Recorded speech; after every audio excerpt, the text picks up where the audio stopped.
Fairhaven has won 3 in a row now. They're looking to make it 4 against winless Case.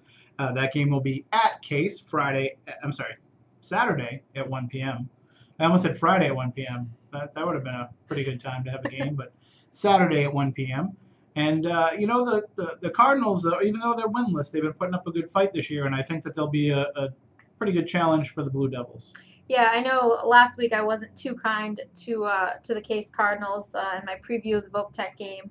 And the video preview, you mean? Yeah, the video preview. Which, of course, we only said just to see if anybody from Case watches the videos. That's all we were No, that's not what we said. We were trolling. Well, after watching Case this past week, I went to that game against Voc Tech, and there's some bright spots there. Big one is Brendan Costa, the sophomore quarterback.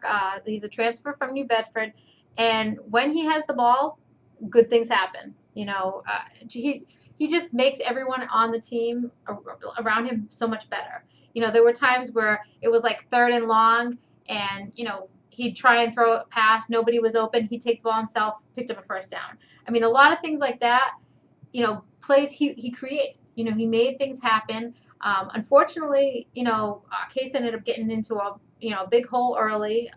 Didn't really have an answer for Voc Tech. Had, strong ground attack. It was actually the first rushing touchdowns of the season, for Voc Tech's quarterback, Nick Richard. I think he finished with 3 in the game, and he had a strong performance.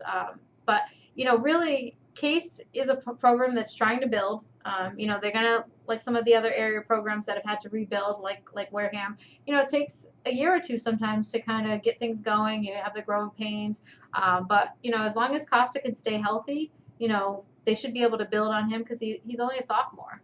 And in that game, he had 93 passing yards. He completed 8 passes, and he had 63 rushing yards and a touchdown.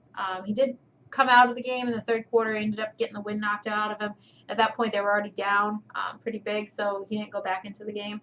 But he's definitely somebody that the Fairhaven defense is going to have to key on this week. And Fairhaven, like we said, won 3 in a row, kind of, just cruising at this point. Cam Charette looks pretty comfortable at quarterback. He had another strong performance last week. He had a rushing touchdown, and he threw a touchdown pass. Noah Furtado was the one that caught the touchdown pass, and he had a rushing touchdown. I know they took advantage of a few turnovers by Wareham in that game and just kind of chugged along. And that, I think they scored once in the first half, and then they ended up scoring the other 2 touchdowns in the second half to kind of, put the game away. But it just seems like at this point the defense is strong, only giving up 1 touchdown against Wareham, and the offense getting the job done, putting 3 scores on the board, and Charette just kind of leading the attack. So whoever has Cam Charette as their fantasy quarterback in the high school fantasy football league, you're doing pretty well for yourself, and you might have a chance to get some more points this week. So that'll be Saturday at 1 p.m. at Case, Fairhaven visiting at Case. You can check it out on Twitter at SC_varsity, or you can talk about it on Twitter using the hashtag SCVfootball. And one other thing, just to throw out there, at the Voc game, when I was talking to the Case coaches afterwards, they said there's a chance that game could be moved to 6 o'clock on Saturday night, but it hasn't as of when we're recording this right now. Well, we will let you know on Twitter at SC_varsity.